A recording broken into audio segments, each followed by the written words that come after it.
out on a beautiful day. I'm just driving to my regular parking spot where I go to get deliveries, which has been really slack lately. Beginning of the year, and now they've got this tariff stuff happening in Canada, against Canada. So I think that's affecting work as far as people ordering food and stuff like that too, because it's just people panic and they can't afford stuff, and when there's imposed tariffs, which is going to drive prices up even more, considering they are already high. But it's not easy for people, and they don't order like they used to, of course. So it's been really rough working this delivery job.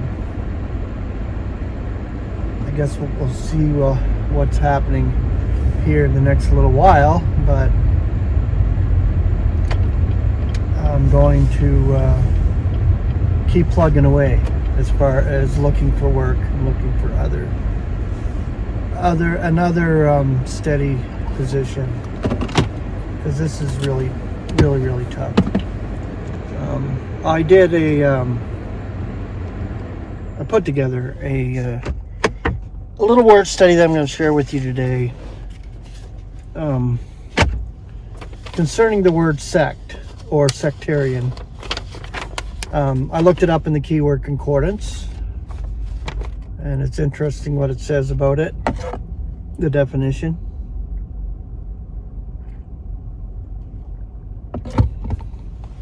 But this is happening within the body of Christ. Sectarianism, yes, it's occurring. Groups that are following certain teachings, and that has to be, according to what Paul has written here, there must be that in the body of Christ in order to expose, in order to illuminate the truth, illuminate those who are actually heralding truth. So this word sect or sectarian, the Greek is heresis, so heresy. It's basically what it means. English Elements is lift, in capital letters, lifting. The concordant definition, preference or heresy. So those who are preferencing a certain thing or going after a certain teaching and forming a group around it, which has happened in the body of Christ. The concordant scripture, and there's quite a few here in Acts. Actually, not a lot of scripture, but I pulled out everything from the keyword concordance. Acts chapter 5, verse 17. Now when the chief priests and all those with him rise, being of the sect of the Sadducees. So there was a sect of the Sadducees. They are filled with jealousy. Acts 15:5. Yet some from the sect of the Pharisees. So there was a sect of the Pharisees. So different sects, different groups, different teachings, people following this and that and this, every wind of teaching, following this one, following that one. It's happening in the body of Christ even today, and we know it is. The sect of the Pharisees, who have believed, rise up, saying that they must be circumcised, besides charging them to keep the law of Moses. Acts 24:5. For finding this man a pestilence and stirrer of insurrections among all the Jews who are on the inhabited earth, besides a ringleader of the sect of the Nazarenes. So there's another one, sect of the Nazarenes. Acts 26:5. Knowing me before, from the very first, if they should be willing to testify that according to the strictest sect of this ritual of ours. I live a Pharisee. Acts 28:22. Now we count it worthwhile to hear from you what your disposition is. For indeed, concerning this sect, it is known to us that everywhere it is being contradicted. 1 Corinthians 11:19. For it must be that this one here, must be that there are sects also among you,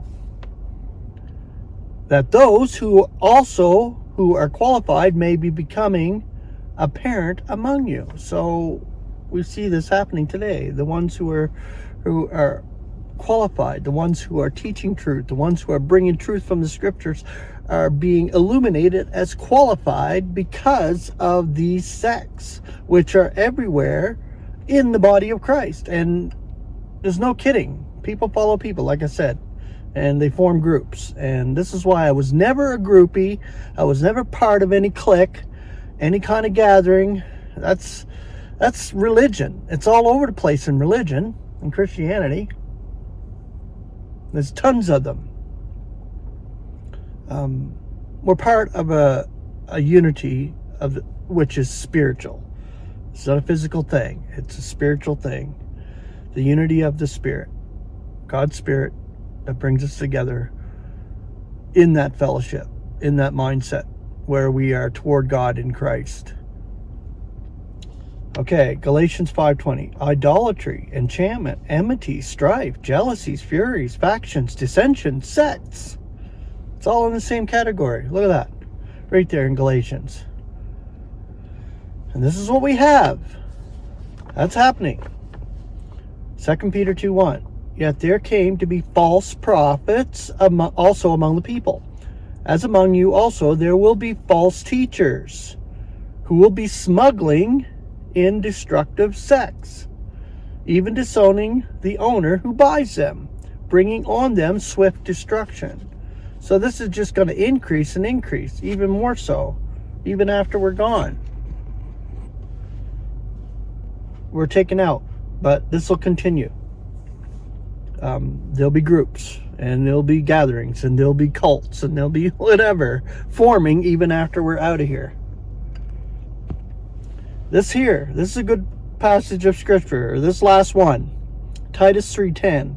A sectarian man, listen to the words here, after one and a second admonition refuse. So there you have it. We should be doing this. We should only be bringing the truth and exposing the lies once or twice, and then just leaving it alone, because honestly you're just beating a dead horse. And that's what that is. Where you're just going over and over and over the same thing over and over and over. We cannot convince a stubborn person who is locked up in stubbornness and involved in the sect they're involved in. And it's just impossible. So we need to leave it alone after we bring them the truth, clearly from the scriptures.